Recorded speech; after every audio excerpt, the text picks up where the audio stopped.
Yang pembicara kedua, saya persilahkan Dr. Suryo Anggoro Kusumo Wibowo yang akan membicarakan mengenai asimptomatik hiperurisemia. Kapan diobati?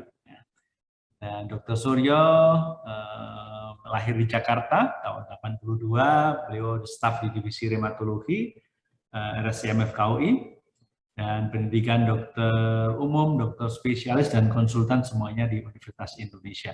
Saya persilakan Dr. Suryo untuk menyampaikan materinya. Terima kasih kepada Dr. Sumaryono atas perkenalannya. Terima kasih kepada panitia. Sore ini saya diminta menyampaikan materi mengenai kapan pengobatan hiperurisemia asimptomatik. Ya, mungkin kita langsung saja bahwa secara umum kita mungkin lebih kenal dengan gout ya. Itu suatu penyakit yang ditandai dengan deposisi kristal monosodium urat pada berbagai jaringan. Sementara hiperurisemia adalah suatu peningkatan kadar asam urat di atas batas saturasinya. Dan goutnya adalah artritis inflamasi yang terbanyak, prevalensinya sekitar 5-10 per 1000 populasi, tapi prevalensi hiperurisemia itu tinggi. Di Amerika sekitar 20%, di Indonesia di beberapa daerah bahkan bisa sampai 30%. Dan Indonesia termasuk daerah yang sebenarnya kalau dari gout menengah lah ya, tidak terlalu sering, tidak terlalu jarang. Ini adalah klasifikasi kriteria dari Euler ACR tentang gout. Jadi pada gout selalu diawali dengan ada episode klinis bengkak, nyeri, atau nyeri tekan pada sendi perifer atau bursa. Nah, apa itu hiperurisemia? Hiperurisemia adalah peningkatan kadar serum uric acid pada plasma darah. Definisi secara statistiknya dulu disebutkan bahwa peningkatan kadar asam urat di atas rata plus 2 standar deviasi dari populasi. Dan dari sinilah lahir definisi epidemiologik pada laki-laki di atas 7, pada perempuan di atas 6. Akan tapi definisi fisiologiknya adalah kadar asam urat di atas batas saturasinya. Dalam hal ini adalah di atas 6,8 mg per desiliter. Nah, apa itu asimptomatik hyperurisemia? Mungkin ini kita perlu batasi dulu. Jadi ada 2 definisi menurut JICAN Network. Hiperurisemia asimptomatik adalah hiperurisemia tanpa adanya gout. Sementara gout adalah suatu penyakit yang ditandai dengan deposisi kristal monosodium urat dengan manifestasi gout flare, arthritis gout, atau subcutaneous tophus. Jadi hiperurisemia asimptomatik adalah hiperurisemia tanpa adanya gejala klinis pada sendi. Definisi menurut American College of Rheumatology juga menyebutkan bahwa serum urat di atas 6,8 tanpa adanya gout flares. Jadi tidak menghitung manifestasi di organ lain. Yang digunakan sebagai definisi adalah manifestasi di sendi maupun di periartikular. Secara umum, perjalanan penyakit gout kita kenal diawali dengan episode asimptomatik hiperurisemia yang betul-betul tidak ada manifestasi klinisnya. Kemudian apabila kadar asam uratnya terus tinggi, maka akan ada deposisi kristal monosodium urat pada sendi, tapi masih asimptomatik, belum ada serangan. Pada periode ini juga tetap disebut asimptomatik hyperurisemia. Kemudian ketika mulai timbul serangan pertama, maka disitulah diagnosis gout dimulai. Nah, setelah tadi ya, awalnya normurisemia, kemudian ada hiperurisemia yang apabila berlangsung terus, maka akan terjadi deposisi kristal monosodium urat. Ketika terjadi serangan, maka disitulah diagnosis gout dimulai. Awalnya berupa acute gout arthritis, kemudian ada periode interkritikal sampai apabila tidak diobati menjadi chronic gout arthritis. Secara umum, patogenesis hiperurisemia adalah ketidakseimbangan antara produksi, ini kita kenal ada berbagai enzim yang terlibat dalam metabolisme asam urat. Salah satu yang paling pentingnya adalah xantin oksidase dan pembuangan oleh berbagai urate transporter. Secara umum, hiperurisemia bisa terjadi karena kombinasi dari overproduksi atau underekskresi. Overproduksinya bisa karena memang underekskresinya bisa karena renal overload atau karena yang lain. Dan apabila asam urat ini berada di atas batas solubility-nya, maka dia lama-kelamaan akan mengalami deposisi, dan deposisinya juga dipengaruhi oleh berbagai hal, salah satunya adalah suhu. Nah, apa konsekuensi dari hiperurisemia? Ya, ini ada berbagai studi yang menunjukkan konsekuensi hiperurisemia terhadap terjadinya gout. Jadi hiperurisemia adalah faktor risiko utama terjadinya gout, dan dari pasien-pasien yang mengalami asimptomatik hyperurisemia, sekitar 15-20%-nya akan mengalami gout. Jadi tidak semuanya memang, tapi 15-20% akan mengalami gout.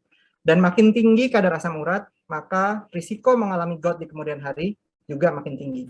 Akan tetapi hiperurisemia ini tidak hanya terkait dengan masalah sendi, tidak hanya gout saja. Ada berbagai komplikasi yang diduga bisa terkait dengan peningkatan kadar asam urat, misalnya manifestasi kardiovaskular, ginjal, metabolik, dan mortalitas. Ini satu studi populasi yang menunjukkan bahwa terdapat peningkatan 20% dari coronary heart disease pada pasien dengan hiperurisemia, dan setiap 1 mg per desiliter peningkatan kadar asam urat meningkatkan risiko cardiovascular mortality dan all-cause mortality. Ini studi lain yang juga menunjukkan bahwa setiap peningkatan 1 mg per desiliter kadar asam urat ini akan meningkatkan all-cause mortality, meningkatkan cardiovascular mortality, dan menurunkan fungsi ginjal. Dan makin tinggi kadar asam uratnya, maka risiko tersebut akan semakin tinggi. Ini satu studi lain yang menunjukkan pada pasien di populasi Cina yang menjalani medical check-up dengan masa follow-up 8 tahun, makin tinggi kadar asam uratnya, maka mortalitasnya makin rendah. Hal ini terjadi karena hiperurisemia dapat memicu berbagai proses, terutama dalam hal ini disfungsi endotel yang kemudian bisa menimbulkan berbagai penyakit kardiovaskular. Secara intuitif, tadi makin tinggi kadar asam urat, berbagai risiko kesehatan meningkat. Akan tetapi, kita perlu lihat bagaimana kalau kadar asam uratnya diturunkan. Apakah ada evidence-nya? Ya, ini satu studi pada populasi pasien dengan diabetes tipe 2 dan hiperurinemia asimptomatik. Parameter yang dilihat hanya berupa parameter metabolik saja atau biochemical parameter, memang menunjukkan bahwa berbagai pemeriksaan ini, berbagai kadar asam urat, trigliserida, dan lain-lain ini membaik. Nah, ini studi lain, studi yang sama sebetulnya tapi dengan outcome yang lain. Nah, di sini menunjukkan bahwa pada pasien-pasien dengan diabetes tipe 2 dan asimptomatik hiperurisemia, itu fungsi ginjalnya cenderung menurun. Akan tetapi yang juga kita bisa lihat bahwa pada pasien-pasien yang tidak diobati, itu ada 2 dari 88 pasien yang mengalami gout. Sementara yang diberikan allopurinol itu seluruhnya tidak mengalami gout. Jadi dalam hal ini kita bisa lihat dari yang tidak diobati tadi, 2 dari 88 mengalami gout. Sebenarnya tidak terlalu banyak juga. Nah, studi lain menilai efek pengobatan hiperurisemia asimptomatik pada fungsi ginjal. Nah, studi ini menunjukkan hasil yang berlawanan bahwa pada kelompok yang mendapatkan pengobatan ada penurunan tapi tidak signifikan. Nah, studi lain ini juga menunjukkan pada pasien yang mendapatkan pengobatan hiperurisemia asimptomatik dengan CKD stage 3 dan 4 pada pasien diabetes, fungsi ginjalnya relatif stabil, sementara yang tidak diobati itu menurun. Nah, akan tetapi studi dari Cochrane Systematic Review menunjukkan bahwa berdasarkan berbagai studi, ini ada 12 studi, ini menunjukkan bahwa data-data yang menunjukkan efek perbaikan atau fungsi ginjal yang stabil pada pasien yang mendapatkan pengobatan hiperurisemia asimptomatik ini uncertain. Data-data berikutnya kemudian timbul, keluar lagi, ada beberapa penelitian, lagi-lagi mengkonfirmasi systematic review dari Cochrane. Ini ada satu studi Vetter, randomized control trial dewasa dengan hiperurinemia asimptomatik stage 3 CKD tanpa riwayat gout. Ini didapatkan bahwa ternyata fungsi ginjalnya yang diberikan febuxostat versus placebo stabil. Akan tetapi memang yang diberikan febuxostat risiko gout arthritis-nya lebih kecil, 1%, sementara yang placebo 5%. Akan tetapi kalau kita lihat lebih lanjut, ternyata number need to treat-nya 20 untuk mencegah 1 gout. Sementara number need to harm-nya 19. Jadi artinya justru lebih banyak kita ketemu harm 1 pada pengobatan 19 pasien. Sementara efeknya baru tercapai kalau kita mengobati 20 pasien. Ini studi lain yang juga meneliti efek pemberian terapi urate lowering agent pada pasien-pasien dengan hiperurisemia asimptomatik dengan faktor risiko perburukan. Misalnya ada hipertensi, ada diabetes, eGFR antara 30 sampai 60 dan riwayat cardiovascular disease. Di sini disebutkan bahwa untuk composite outcome, pasien-pasien yang diberikan obat penurun asam urat itu lebih baik dibandingkan yang non-febuxostat. Akan tetapi kalau kita lihat satu persatu outcome-nya, yang bermakna hanya outcome untuk ginjal saja. Jadi outcome yang lain, kardiovaskular, cerebrovaskular itu tidak bermakna antara yang diberikan obat penurun asam urat dan yang diberikan placebo.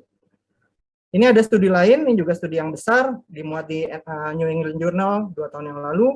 Ini ada pasien-pasien dengan stage 3 atau stage 4 CKD, kemudian diberikan obat penurun asam urat atau placebo.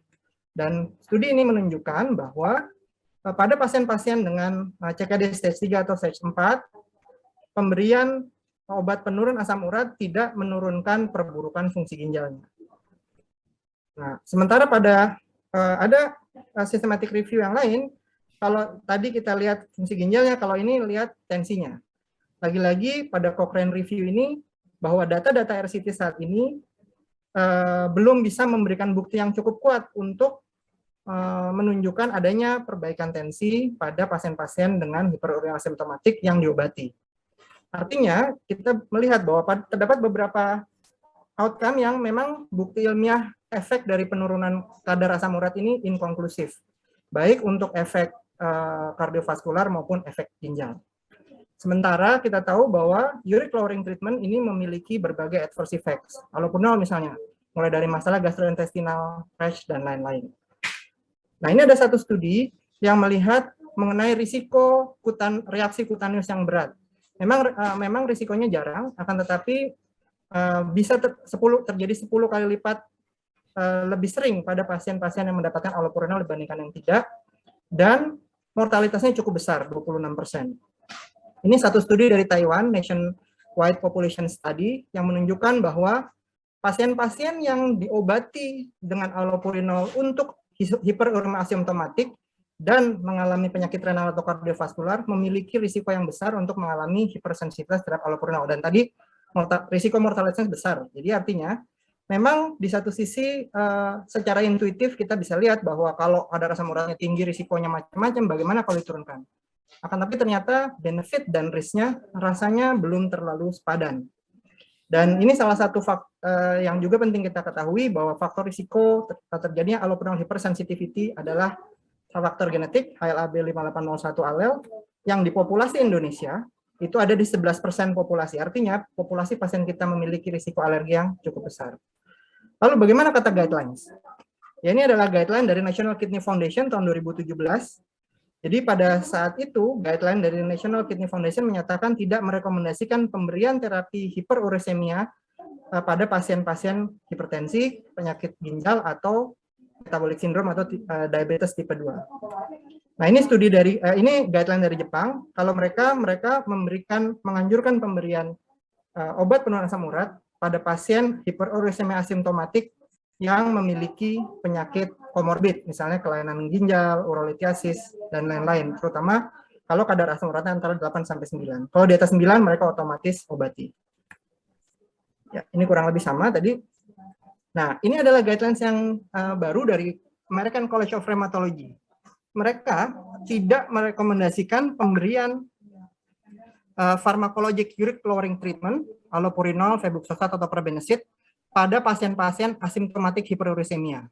Pada guideline tersebut disebutkan bahwa diperlukan pengobatan terhadap 24 pasien untuk mencegah 1 insiden gout flare. Di sisi lain, tadi kita bisa lihat bahwa ada satu studi yang menunjukkan bahwa number need to harm-nya lebih rendah dari number need to treat-nya. Sehingga pada guidelines ini mereka tidak merekomendasikan pemberian rutin hiperuremia asimptomatik pada pasien untuk mencegah gout, untuk mencegah terjadinya gout. Ini guideline yang terbaru tahun 2021 dari Asia Pacific League of Association for Rheumatology. Di sini disebutkan juga bahwa pada pasien-pasien dengan hiperurisemia asimptomatik dan hipertensi, pada pasien-pasien hiperurisemia asimptomatik dan CKD, pemberian uric lowering treatment baik untuk mencegah major cardiovascular event atau mortality, serta untuk mencegah progresi dari end-stage kidney disease itu tidak direkomendasikan. Bagaimana dengan guideline kita di Indonesia? Nah, ini guideline, ini rekomendasi dari Perhimpunan Rheumatologi Indonesia tahun 2018, bahwa tata laksana hiperurisemia tanpa gejala klinis dilakukan dengan modifikasi gaya hidup, penggunaan terapi penurun asam urat masih kontroversial. Jadi, tidak dianjurkan secara rutin. Nah, sebagai kesimpulan, hiperurisemia adalah peningkatan kadar asam urat serum di atas batas solubilitasnya. Dalam hal ini di atas 6,8 atau di atas 7. Hiperurisemia ini berhubungan dengan berbagai outcome kesehatan yang buruk. Akan tetapi ternyata evidence bahwa ketika kadar asam urat itu diturunkan, apakah memberikan efek baik, ini masih inkonklusif. Dan manajemen untuk hiperurisemia simptomatik secara umum dianjurkan dengan modifikasi gaya hidup. Nah, kapan kita mengobati hiperurisemia simptomatik? Ya pada dasarnya tadi tidak direkomendasikan secara rutin. Memang mungkin masih butuh data, akan tetapi pasien-pasien yang kadar asam uratnya sangat tinggi, misalnya di atas 10, karena tadi beberapa studi mengeksklusi pasien-pasien dengan kadar asam urat di atas 10. Kemudian kita juga bisa mungkin memberikan obat penurunan asam urat pada pasien dengan asam urat tinggi dan ada evidence atau bukti deposisi kristal monosodium urat yang subklinis, misalnya pada USG misalnya kita bisa menemukan gambaran double contour misalnya. Itu bisa menjadi suatu pertanda bahwa sudah ada deposisi kristal monosodium urat. Apabila kadar asam uratnya tinggi, mungkin pada pasien-pasien tersebut kita bisa memulai pemberian obat asam urat. Kemudian pada pasien-pasien dengan asam urat tinggi dengan batu yang sudah terbukti batu urat. Akan tetapi memang sampai sejauh ini pemberian obat untuk hiperurisemia asimptomatik ini masih perlu data dan memang harus dikaji satu persatu. Tapi untuk diberikan pada semua pasien, berbagai guidelines tidak merekomendasikan. Dan pengobatan hiperurisemia asimptomatik dengan obat penurun asam urat dengan tujuan untuk perbaikan fungsi ginjal maupun perbaikan kardiovaskular saat ini tidak direkomendasikan karena tadi berbagai bukti ilmiah masih bersifat inkonklusif. Mungkin demikian bisa sampaikan. Kurang lebihnya mohon maaf. Saya tutup. Assalamualaikum warahmatullahi wabarakatuh.